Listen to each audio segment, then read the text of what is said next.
This is one of the 3 postures that we learn from the Sunnah about how to make dua.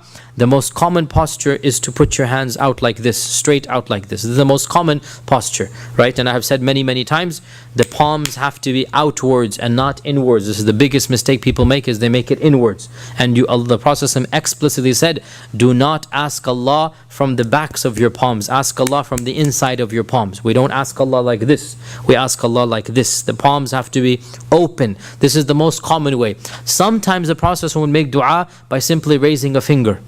And this is especially for dhikr or istighfar. Astaghfirullah, astaghfirullah, astaghfirullah. He would just raise a finger. So this too is allowed for dua and dhikr. And very rarely, he would raise his hands all the way up to the heavens. All the way up.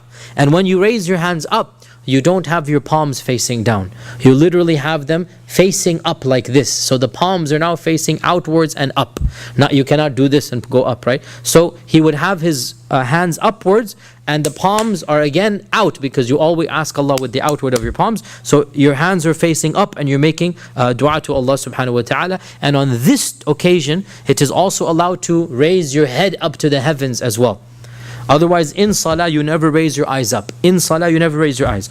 But at times of extreme problem, extreme distress, then the Prophet would literally raise his head to the heavens and his hands up to the heavens like this, making dua to Allah subhanahu wa ta'ala. And he kept on making dua, and he kept on making dua until so much so that, and he's oblivious to everything around him, that his rida, his upper garment, it falls out, and he is standing there bare chested, nothing on his chest. He just has his izar, his lower garment on, and his whole chest is open, and he's making dua, and he's oblivious that his rida has fallen down. And so at this, Abu Bakr radiallahu anh, he stood down, he stooped down, picked up the izar, and he wrapped it around the Prophet, and he hugged him from behind, and he said, enough ya Rasulullah, enough. Your Lord will give you as you have promised.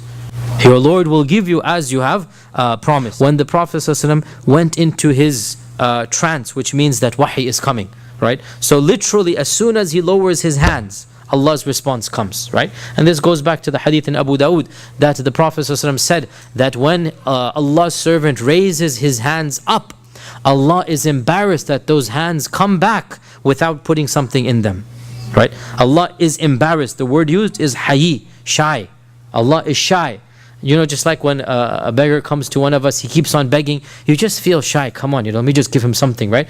And Allah, walillahi al-mathalul a'la, to Allah belongs the more perfect example. If any one of us with nobility feels shy when somebody comes and asks and asks and asks, how about Allah Azza wa Jal? How perfect is His nature? And how about His messenger is doing the asking, right? How about Rasulullah is doing the asking? How can those hands come back without giving him something? So barely has those hands come down, except that Jibreel comes with his wahi. And the wahi, basically, he closes his eyes, he appears tense, you can see that wahi is coming. And then when the wahi is lifted, Ibn Mas'ud said, he turned around and it was as if his face was the moon. And when the wahi is now lifted, whatever news is happening, it has made him so happy that his face is now like the moon. And he tells Abu Bakr, Abshir ya Abu Bakr. You're telling me to calm down? I'm telling you, be happy. Abshir ya Abu Bakr. For indeed the help of Allah Azza wa Jal has come. The help of Allah Azza wa Jal has come. This is Jibreel. He's pointing now. This is Jibreel. He has worn his turban and he's holding on to the straps of his horse, guiding it through the valley. And Allah revealed in the Quran that that when you ask Allah Azza wa Jal, I shall help you بِأَلْفٍ مِّنَ الْمَلَائِكَةِ مُنزَلِينَ, I shall send 1,000 angels for your help, and one for every one of them. They have 1,000, I'll send 1,000. And one angel could have taken care of all of them. But Allah Azza wa Jal is saying, don't worry. When you are asking for help, I will send down 1,000 angels to help you out.